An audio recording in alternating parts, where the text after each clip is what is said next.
Hey everyone, how you doing today? It's David coming to you from my whiskey den here in Central Ohio.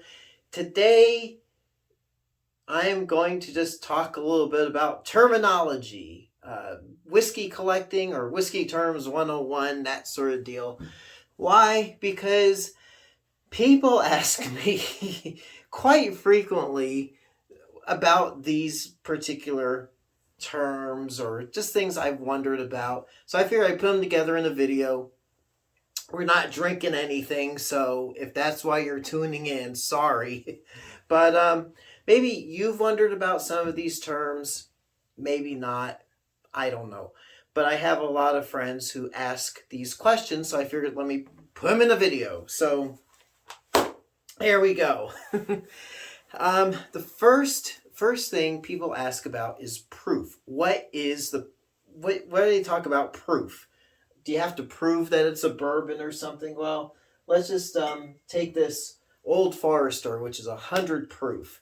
So the proof is the percentage of alcohol in a bottle doubled. So this is 50% alcohol, 50% water. Technically, let's just say it's 50% bourbon and 50% water in this bottle, which is 100 proof. So 50% alcohol. So if it's 80 proof, it's 40% alcohol content. 90 proof is 45% alcohol content. As a side point, I think it was my father-in-law said, well, why don't they make it like 100% alcohol? Well, that would be pretty poisonous because when you get into proofs, let's just say like this rare breed up here.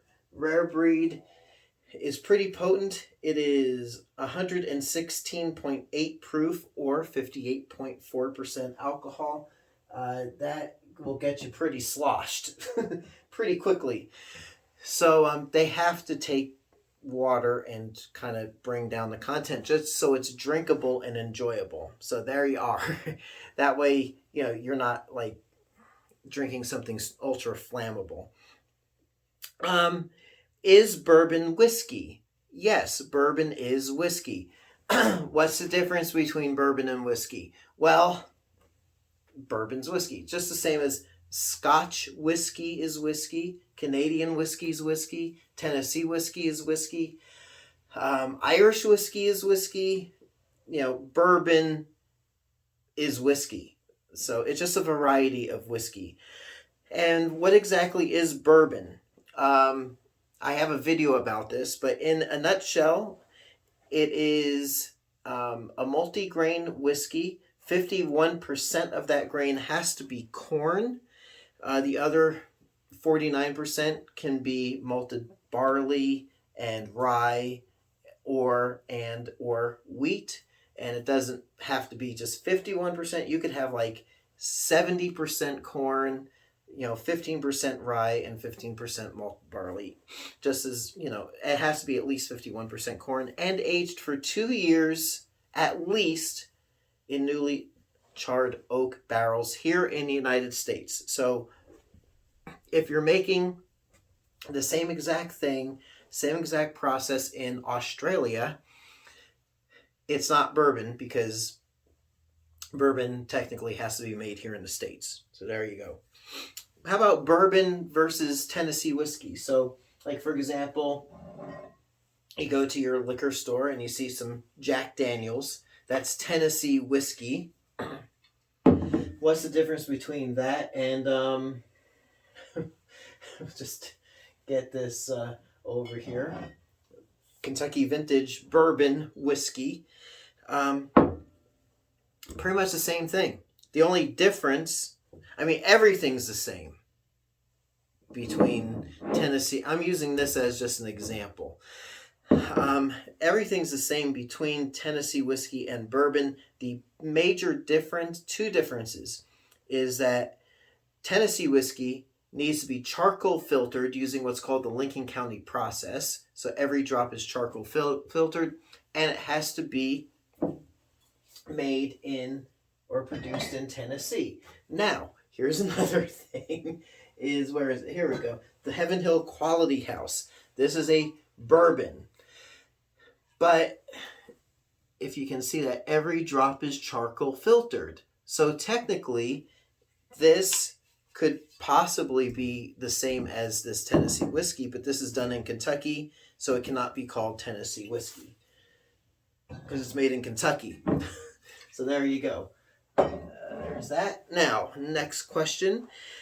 Rye whiskey. I mean, there's stuff like this old Overhalt over here. It's a rye whiskey. It says so, right? Straight rye whiskey. What's that about? Well, a rye whiskey. So, it kind of flips around the mash bill or the percentage of grains used. Same grains, corn, rye, and malted barley. But this time around, it has to have at least 51% rye content, whereas bourbon has 51% corn content. There's ryes that are 100% rye whiskey. But it's got to be at least 51% rye to be called a rye whiskey. How about bottled and bond? There's, you may see in your liquor store, you go for a bourbon, and it says it is, here's one, Early Times, bottled and bond, straight bourbon whiskey. What is bottled and bond all about? Again, I got another video on this that goes into it a little bit more in depth, but basically 100 proof or 50% bourbon. 100 proof, it needs to be aged for at least 4 years.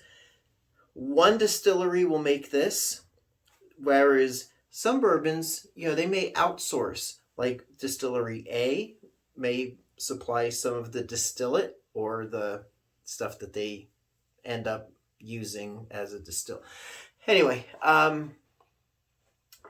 Distillery B may add some more, Distillery C, so they may get distillates or the liquid that they put into the barrels. Oh, there's a bonus one that I didn't even think of. But anyway, so this is one distiller, one distilling season. It's kept in a U.S. government bonded rick house. More on that in a minute. And aged for a minimum of 4 years. Now, what's a rick house? A rick house is basically the warehouse that the barrels are kept in while they are aging. You put them in barrels, they're on these big racks, and that's where they're aged at. There's, that's not one, but there's ones that are, let me see if I have one available. There's ones that are, of course I'm not going to see it right off the top of my head. Anyway, there's ones that say that they are sour mash. There we go. How about Ezra Brooks? Is a sour mash. See that? Sour mash bourbon. Sour mash means it's kind of like sourdough bread. So some of the mash or the grains that were fermented from an older batch are thrown into the new batch of mash. And it's felt that gives it a more consistent flavoring and more consistent product. It's not that the bourbon tastes sour, it just means that they use some of that spent mash into the new product for a bit of consistency. So, and then if you don't see that it says sour, I'll just put it back here. If it doesn't say sour mash on the label, then they odds are don't do that. So there's that. One other thing that I have noted is, so I close out my videos, I hope your next pour is your best pour. What's a pour? When I got my first bottle of Weller Special Reserve, I sent a picture to a couple of friends of mine. At that time I was just a beginner. And one of my friends said, "Oh, that's a really nice pour." And I'm like, "What in the world is this? What's he talking about? It's bourbon." But I have come to appreciate that a pour of bourbon, that's what people basically say if you're going to have, your glass or whatever. It's more than a shot. It's actually technically a 2 ounce serving of bourbon, whether straight up or on the rocks. 2 ounces of bourbon is your pour. So that's typically what is acceptably normal as far as what you are, a serving size, all right? So there you are. So there's some terminology in this crazy world of bourbon enjoyment and collecting. So just in case you've run into any of those thoughts or questions, what in the world is that? And I might elaborate on some of these in future videos, like expand on what sour mash is and Tennessee whiskey and that sort of thing. So there you are. So until next time, it's me, David, here in my whiskey den. I do hope your next pour is your best pour, and we will catch you soon. Thanks so much for watching. Hey everyone, if you like what you see, please like and subscribe so you can be notified of future videos as they drop. Thanks for watching.